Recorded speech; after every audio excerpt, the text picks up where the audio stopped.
Hello, everyone, and welcome back to the Overseers. My name's Proelios, and I'm joined as usual by my co host Nightwing. And we are 3 weeks into the Midseason Madness qualifiers.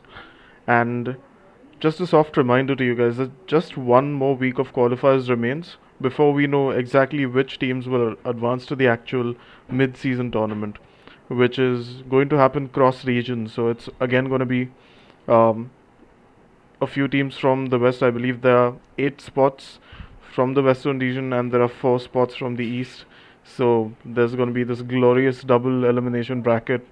Project Aloha is going to be back online, so teams will be traveling to Hawaii to play, and yeah, it's going to be a whole new shebang. But there's not a lot we want to discuss from the past week since it wasn't a very eventful week in general. There were a lot of uh, completely one-sided matches, and just almost nothing surprising about the week in general. So we are just going to talk about a couple of roster moves, and then go a bit more into which teams are likely to qualify for the mid-season tournament itself. But yeah, let's talk about the roster moves first. Starting off with the Boston Uprising signing a new hitscan DPS player, Seeker. He hails from Canada, and I'm interested to know what you think of the signing, Nightwing. Yeah, I mean, obviously for this upcoming month, we won't really see anything out of Seeker since he's still underage. So he'll be able to play after August 7th. So that'll basically be the next tournament cycle, if that. And I think they're basically just trying to bolster their sort of hit scan prowess because uh, while Victoria is okay, he just doesn't have that star firepower that I think uh, the Boston Uprising is looking for at times just to save them. Because fundamentally, the team is somewhat okay, but sometimes you do need those hero plays. And currently, Victoria is just not able to provide that. I think Seeker should be able to come in and sort of help the Boston Uprising achieve that. Yeah, I mean, Seeker's found decent success in any contenders. He's even played in South American contenders for a bit. I think he will do well on the Uprising in general just because of like how good of a record he has in Tier 2. He's just been active in the scene for the past couple of years or so, but I think with the right kind of coaching, he can probably be molded into a really good player. Otherwise, like making a mid-season pickup just like that on a mediocre player doesn't usually happen. It usually players are signed like that when teams see like great opportunity in them, and with the uprising sort of reaching a point where they've kind of spoken about how they want to like be more competitive, uh, and like Mineral taking over as the interim general manager. I think they might have something planned, and hopefully it works out well for them.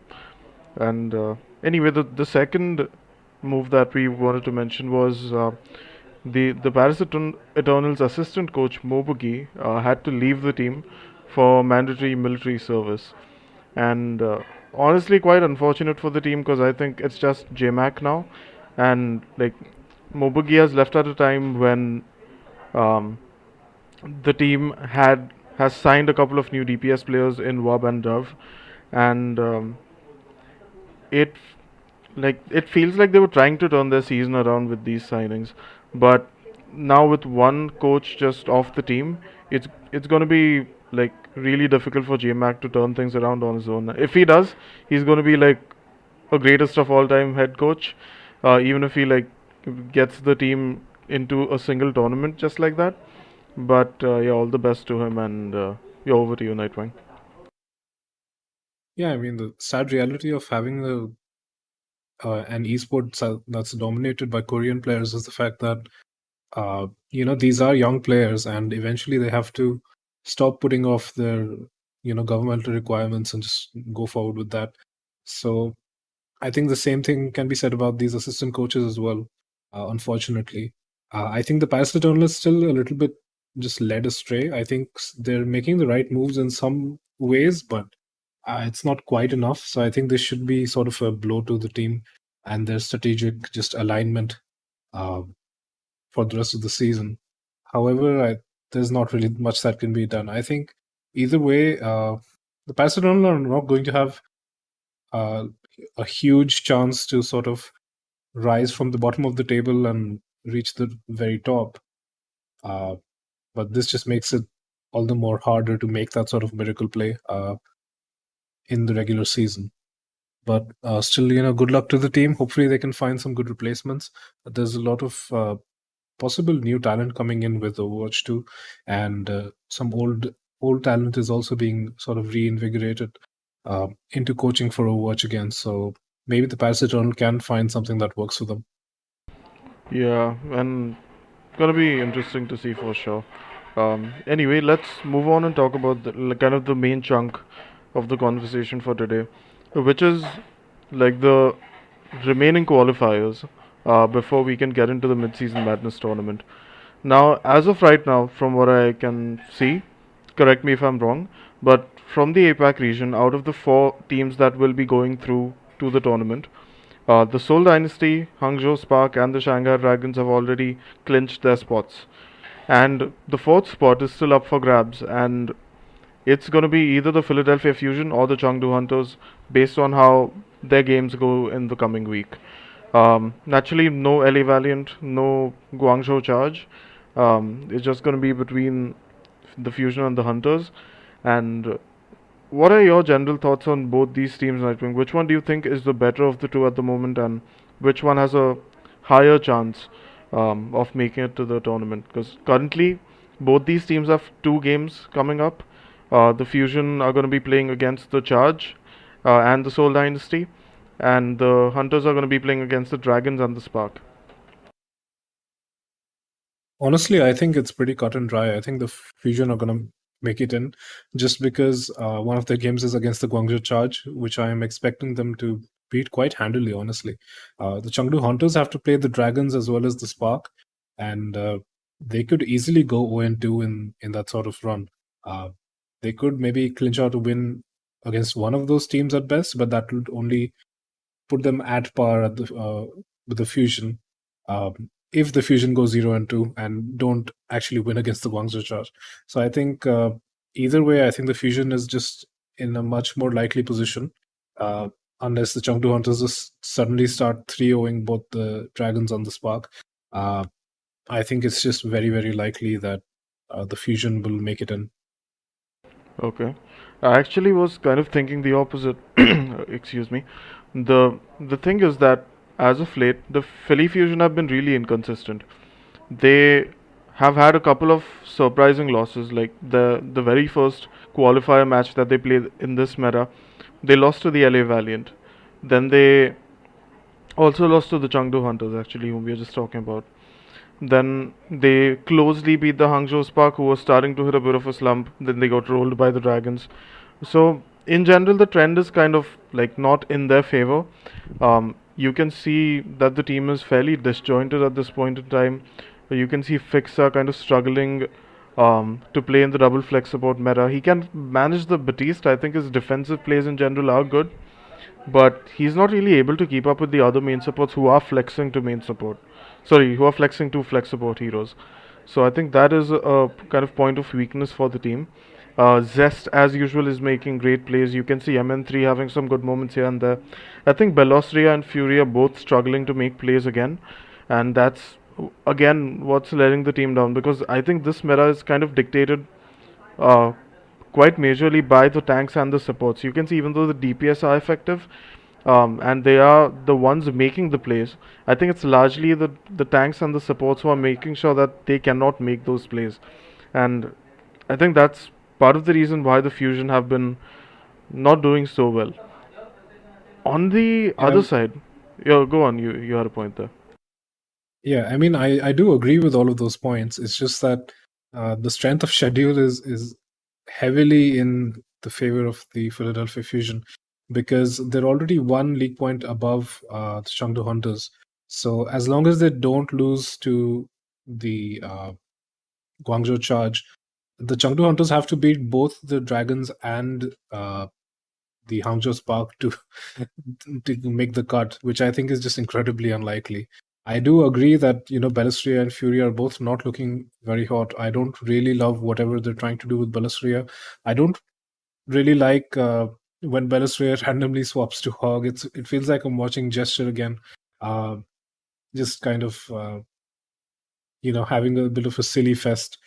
So I think the Philly Fusion definitely needs to get their sort of ducks in a row, but they don't really uh, like have to worry about that in terms of making the cut for the mid-season madness, just because the Chengdu Hunters are incredibly unlucky with the strength of schedule.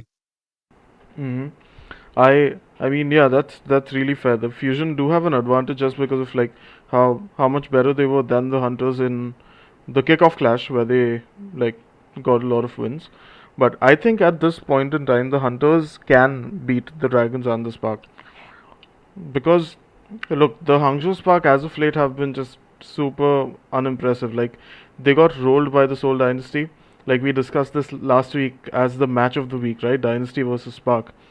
But as soon as I saw the Spark lose to the Philly Fusion earlier that week, I was like, there's no way they're beating the Dynasty. And largely we were right. The Hangzhou Spark are essentially just currently relying on Shai and Alfie to make plays. And naturally, Shai has been like a fantastic sojourn. He just gets picks all the time, which is really impressive. And you can also see Alfie kind of hitting a bit of a slump again. And with the backline of Irony and Super Rich also not making a lot of plays, and Bernard and Gush were both being really quiet on the tank role. Again, this team is starting to hit a bit of a slump because, again, like I said, it's the tanks and supports who are largely denying the DPS from making plays, and that's what's setting this team a bit behind as well. And whereas on the Chengdu Hunters end, I think Monk and Nisha are doing a fantastic job because Nisha can, like, has been able to play those flex supports, play the Zenyatta, play a bit of the Ana as well, and because of that, they have been able to kind of like deny value to a lot of DPS and peel for each other really well. I think the backline has got their communication figured out. And if you look at their opponents, which are firstly the Spark, who naturally explain why things aren't working for them, but the Hunters can definitely beat the Spark. I honestly don't think it will be close at this point. Um, but the match against the Dragons is going to be quite interesting because I think that'll be a bit closer since the Dragons are starting to kind of build up some steam right now. I think a lot of credit for that goes to Lip, who's I think been the major playmaker for this team, especially on the Sojourn. Um, he's also like joined by Flera once again, who's finally got a stable starting spot. He lost a lot of playtime to Who Are You last in the last meta because Genji was so dominant. But either way, the Flera Lip DPS duo is back and they are doing really well. You can see Izayaki making plays here and there. Fate has been getting a bit more playtime as of late, and because of that, you can see kind of the hive mind starting to reform.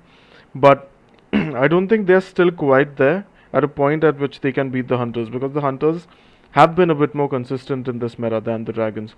I think it'll probably be like a 3-2 for the Hunters, maybe a 3-1. I'm not sure, but I do think they can win both these games and match Philly because look, like Philly is definitely not beating the Dynasty, that's for sure. And against the Charge, even though yeah, I mean I'm pretty sure Philly will beat the Charge, but they need to like do so quite decisively uh, if they actually like if the hunters are actually as good as I'm claiming them to be, which I do believe they might be. So I don't know. Like I think in terms of chances of qualifying, it might just be a bit even here. But I think the hunters are like a more deserving team to qualify at this point in time, even though the fusion started off stronger. If that makes sense. Yeah, I mean, I can definitely see where you come from in that sense. I think the Hunters are genuinely a stronger team at the moment.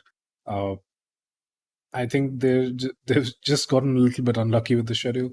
I mean, once once you can actually see these teams in sort of an isolated vacuum, you can definitely say that the Chengdu Hunters are definitely playing a lot better, and they don't have that many issues with their tank line either at the moment, uh, unlike what the Philly Fusion is going through. So I think, yeah, that's all I have to say. Really, I think we've kind of stretched this long enough.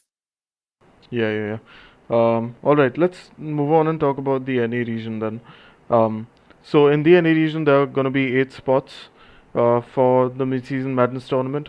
5 of them have already been clinched. Uh, Correct me if I'm wrong. The teams that have made it already are the SF Shock, the Gladiators, Dallas Fuel, Spitfire, and the Houston Outlaws.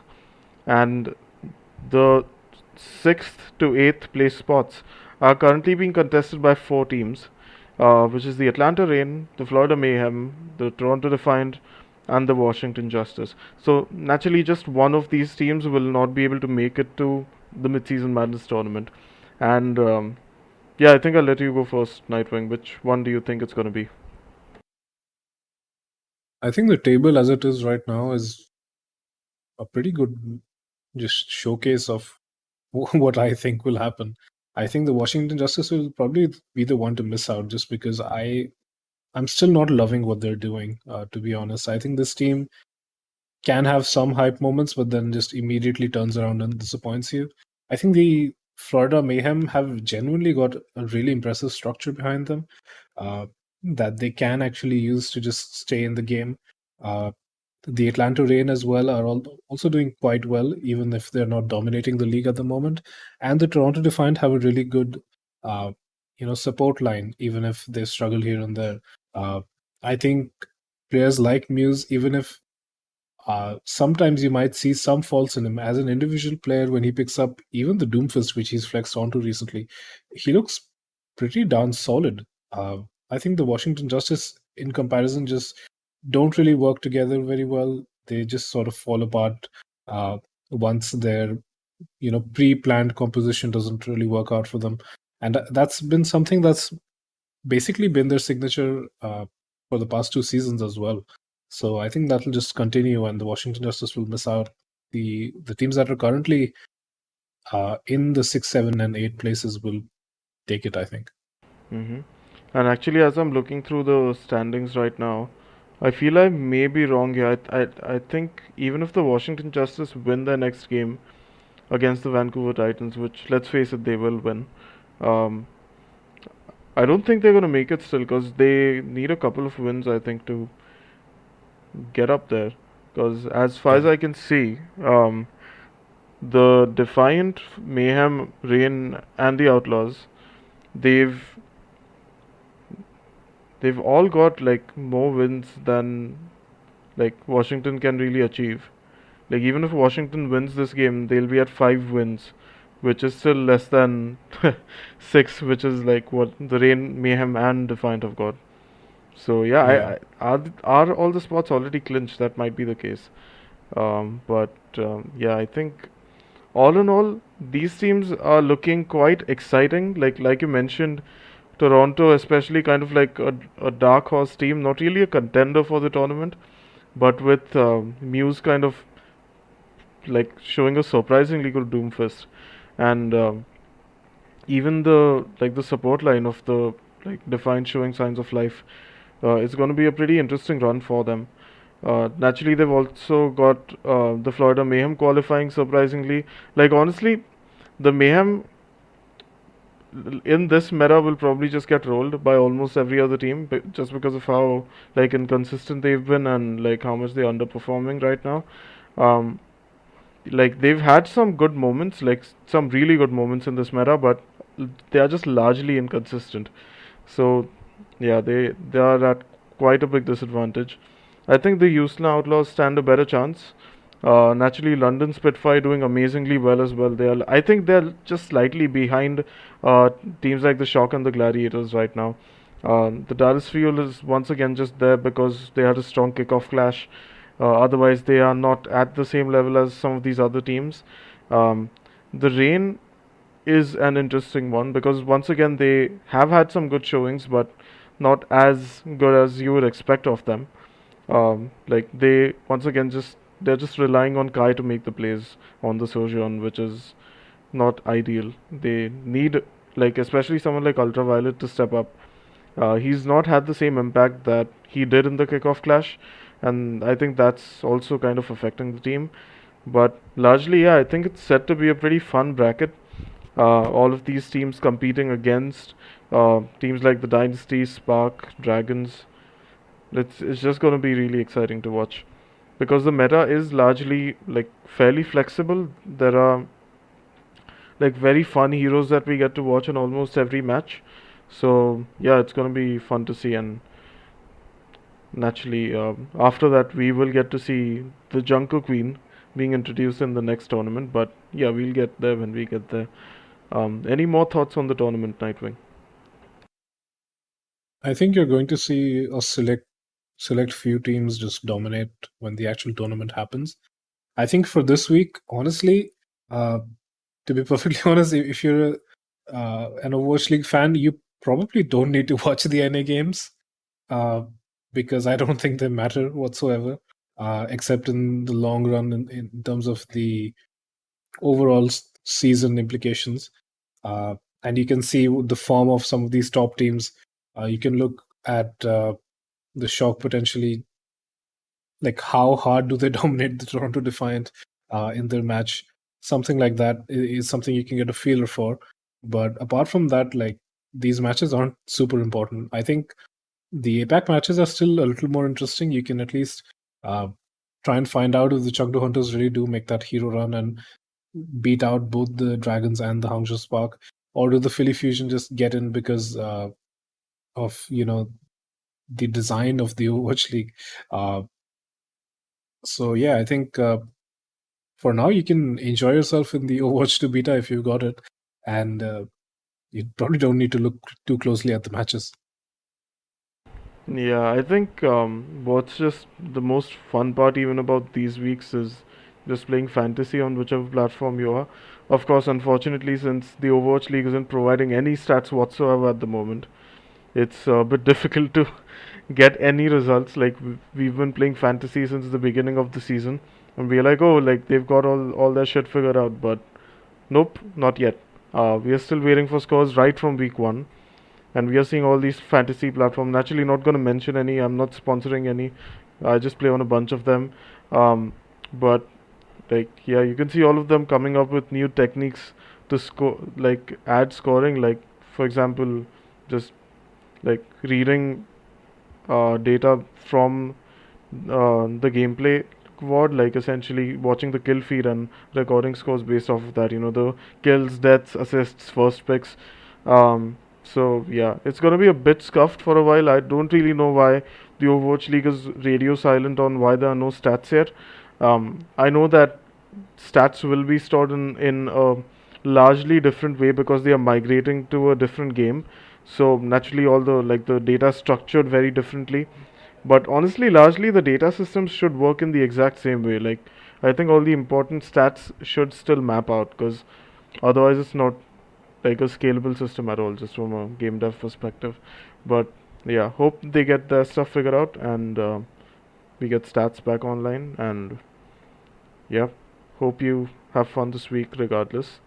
I think the best games, like the closest games you'll get to watch this week, are the Dragons versus Hunters on the first day in APAC, and Dallas versus London in the NA region, which will happen on the final day. So keep your eye out for those.